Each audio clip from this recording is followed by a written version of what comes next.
সুপ্রভাত, নমস্কার।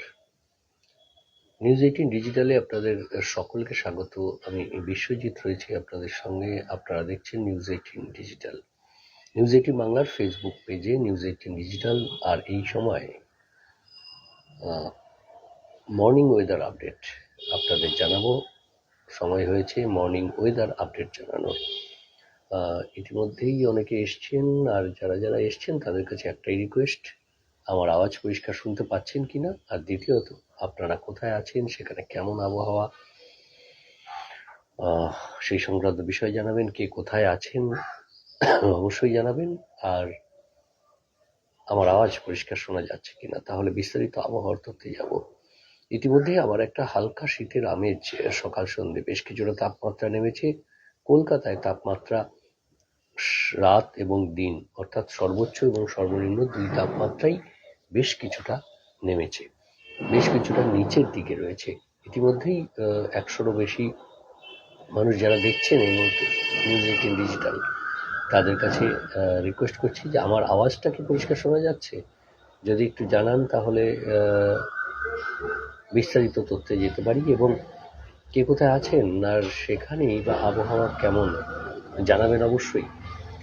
আগামী 24 ঘন্টায় কেমন থাকবে আবহাওয়া, আগামী কাল কেমন আবহাওয়া থাকার সম্ভাবনা, এবং আগামী কয়েকদিন রাজ্য, দক্ষিণবঙ্গ, উত্তরবঙ্গ কেমন থাকবে, দেশের কোথায় কেমন আবহাওয়া আগামী কয়েকদিনে হতে পারে, বদল হতে পারে কোথায় কোথায় গরম, কোথায় বৃষ্টি, সমস্ত তথ্য আবহাওয়া দপ্তর যা জানাচ্ছে আপনাদের জানাবো। চন্দ্রশেখর মন্ডল, ইয়েস, ধন্যবাদ। শোনা যাচ্ছে দেবাশিস কাপড়ি, দুজনকে ধন্যবাদ। আরো যারা আছেন, বিশ্বনাথ দে এসেছেন, আরো যারা আছেন তারা বলবেন অবশ্যই আপনাদের এলাকার আবহাওয়া, আর আমি আপনাদের জানাবো আবহাওয়া দপ্তর কি বলছে। ধন্যবাদ বিশ্বনাথ দে। শুরুটা কলকাতা থেকেই করি। কলকাতায় গতকাল যে সর্বোচ্চ তাপমাত্রা ছিল সেটা স্বাভাবিকের নিচে ছিল, প্রায় 5 ডিগ্রি। আর সর্বনিম্ন যে তাপমাত্রা অর্থাৎ আজ সকালের যে তাপমাত্রা, সেই তাপমাত্রাও স্বাভাবিকের নিচে নেমে গেছে। এবং এই যে তাপমাত্রা স্বাভাবিকের 2 ডিগ্রি নিচে নেমে গেছে, এই তাপমাত্রা খুব একটা পরিবর্তন হবে না আগামী কাল পর্যন্ত। অর্থাৎ আগামী 48 ঘন্টায় তাপমাত্রা পরিবর্তনের খুব একটা সম্ভাবনা নেই। আরও একবার হালকা শীতের আমেজ একটা সকালে এবং সন্ধ্যার দিকে, রাতের দিকে পাওয়া যাচ্ছে। গতকাল রাতে বেশ একটা হালকা শীতের আমেজ, কেউ কেউ একটু চাদর গায়ে দিয়েছেন। যারা ইতিমধ্যেই ফ্যান চালাচ্ছিলেন তাদের ফ্যানটা অবশ্যই অফ করতে হয়েছে গতকাল রাতে, কারণ মেঘলা আকাশ এবং কোথাও কোথাও বৃষ্টি হচ্ছে, আর তার ফলে একটা আবহাওয়ার পরিবর্তন। আবারও সেই রকমই একটা বেশ হালকা একটা শীতের আমেজ, মনোরম পরিবেশ। তবে আংশিক মেঘলা আকাশ আজও থাকবে বেশ কিছু এলাকায়। আজ বৃষ্টির সম্ভাবনা সেভাবে নেই কলকাতা সহ সংলগ্ন এলাকায়, তবে আগামীকাল কলকাতায় বৃষ্টির সম্ভাবনা থাকছে, মূলত বিকেল বা সন্ধ্যের দিকে বা রাতের দিকে 2-1 পশলা, খুব বেশি নয়, হালকা বৃষ্টির একটা সামান্য সম্ভাবনা। তবে বজ্রবিদ্যুৎ সহ বৃষ্টির একটা সম্ভাবনা থাকছে। আজকেও বজ্রবিদ্যুৎ সহ বৃষ্টি হবে মূলত উপকূলের জেলা অর্থাৎ পূর্ব ও পশ্চিম মেদিনীপুর এবং পশ্চিমের জেলা ঝাড়গ্রাম, কিছুটা পশ্চিম বর্ধমান, বীরভূম এই এলাকায় বা পুরুলিয়া, বাঁকুড়ার দিকে সামান্য বৃষ্টি আর চান্স আছে। আগামীকাল এই বৃষ্টিটা বাড়বে।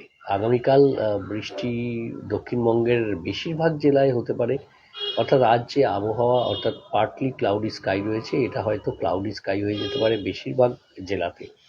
আর বৃষ্টি হতে পারে বেশি সম্ভাবনা যেখানে দক্ষিণ 24 পরগনা, পূর্ব পশ্চিম মেদিনীপুর, ঝাড়গ্রাম, তার সঙ্গে পুরুলিয়া, বাঁকুড়া, পশ্চিম বর্ধমান এবং বীরভূম, মুর্শিদাবাদ ও পূর্ব বর্ধমান এই জেলাগুলিতে বেশি বৃষ্টির সম্ভাবনা। কিছুটা হাওড়া, হুগলিতেও সম্ভাবনা থাকছে কলকাতাতেও। অর্থাৎ দক্ষিণবঙ্গের বেশিরভাগ জেলাতেই বৃষ্টির সম্ভাবনা থাকছে। তবে খুব বেশি যে বৃষ্টি হবে তা নয়, কোথাও কোথাও বজ্রবিদ্যুৎ সহ বৃষ্টি, কোথাও কোথাও হালকা থেকে মাঝারি বৃষ্টি হওয়ার সম্ভাবনা রয়েছে 2-1 জেলাতে।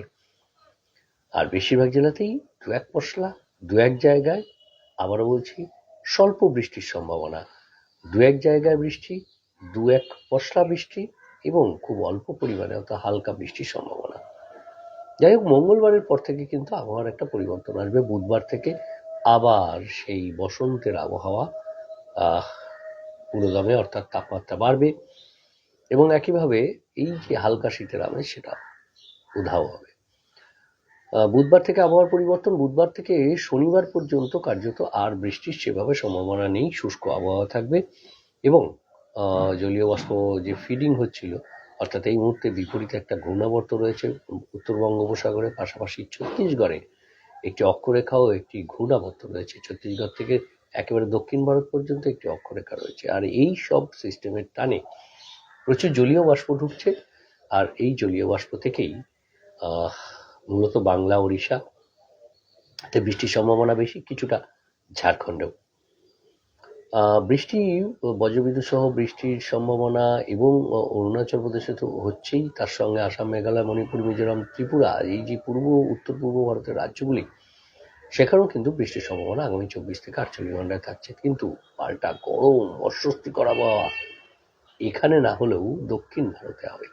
তামিলনাড়ু এবং কেরলের বেশ কিছু এলাকায় এইরকমই একেবারে গরম, অস্বস্তিকর আবহাওয়া, একদম মানে এই পূর্ব ভারতের আবহাওয়ার এক উল্টো ছবি দক্ষিণ ভারতের এই দুই এলাকা বা সংলগ্ন রায়লসীমা এলাকায়। তবে অরুণাচল প্রদেশের কথা বলছিলাম, সেই প্রসঙ্গে আসে সিকিম এবং উত্তরবঙ্গের উপরিভাগে আপাতত বৃষ্টির সেভাবে কোনো সম্ভাবনা নেই উত্তরবঙ্গে।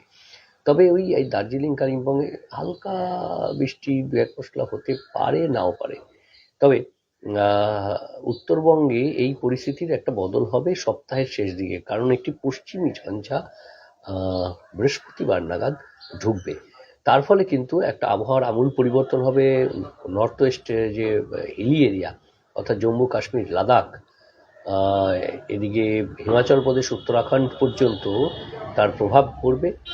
পাশাপাশি বৃহস্পতি, শুক্রবারে যখন এই প্রভাব পড়বে, শুক্রবার থেকে রবিবারের মধ্যে এই প্রভাবটা আবার নিচের দিকে চলে আসবে, অর্থাৎ দিল্লি, পাঞ্জাব, হরিয়ানা, চণ্ডীগড় এবং উত্তরপ্রদেশের কিছু অংশ। এবং এই যে পশ্চিমী ঝঞ্ঝা সেটা যখন পূবের দিকে চলে আসবে, তখন কিন্তু সিকিম এবং অরুণাচল প্রদেশেও আবার আমরা আরেক দফায় আবহাওয়ার একটা পরিবর্তন হবে। আর তার প্রভাব তো বাংলায় পড়বেই। বাংলায় দার্জিলিং, কালিম্পং বা দার্জিলিংয়ের উঁচু এলাকা, সেসব জায়গায় পড়বেই। আর সেই পাহাড়ি এলাকায় একটা আবহাওয়ার পরিবর্তন ধরা যেতে পারে। বৃহস্পতিবার পশ্চিমী ঝঞ্ঝা ঢুকলে অন্তত শুক্র, শনি, রবিবার, অর্থাৎ একেবারে শনি রবিবার নাগাদ সেই প্রভাবটা একটা সম্ভাবনা থাকছে, এমনটাই বলছে আবহাওয়া দপ্তর। তবে এই পশ্চিমী ঝঞ্ঝা কতটা জলীয় বাষ্প, কতটা শক্তি নিয়ে আসে এবং কতটা লোয়ার লেভেল দিয়ে আসে তার উপর নির্ভর করছে। হয়তো উত্তর পশ্চিম ভারতে এটি প্রভাব বিস্তার করার পর পূর্ব ভারতের সিকিমের দিকে না এসে আরো উপর দিয়ে চলে যেতে পারে। এই পশ্চিমী ঝঞ্ঝা এলে তবেই বোঝা যেতে পারবে তার কতটা শক্তি, কতটা নিচের দিকে যাবে। তবে একটা সম্ভাবনা থাকছে সিকিম এবং অরুণাচল প্রদেশের জন্য, পাশাপাশি আমাদের রাজ্যের একেবারে উঁচু এলাকা দার্জিলিং এর জন্য। আপাতত ধন্যবাদ। আজ ও কাল এই আবহাওয়া কলকাতা সহ দক্ষিণবঙ্গে উপভোগ করুন, কারণ আগামী বুধবারের পর থেকে আবার শুষ্ক আবহাওয়া, তাপমাত্রা বাড়বে। ধন্যবাদ, নমস্কার, ভালো থাকুন, সুস্থ থাকুন, আর দেখতে থাকুন অবশ্যই নিউজ 18 ডিজিটাল। আলী হাফিজ। দাদা, কলকাতার আবহাওয়া কেমন থাকবে বলে দিয়েছি, একটু রিভাইন্ড করে শুনে নেবেন। ধন্যবাদ অনেক। বিশ্বনাথ দে, শিবু বর্ধন, রাজমণ্ডল, সুদীপানন্দ মহাপাত্র, ধন্যবাদ সকলকে। ভালো থাকবেন, আর অবশ্যই দেখবেন নিউজ 18 ডিজিটাল, কারণ সব খবর সঠিকভাবে নিউজ 18 ডিজিটালে সবার আগে। ধন্যবাদ।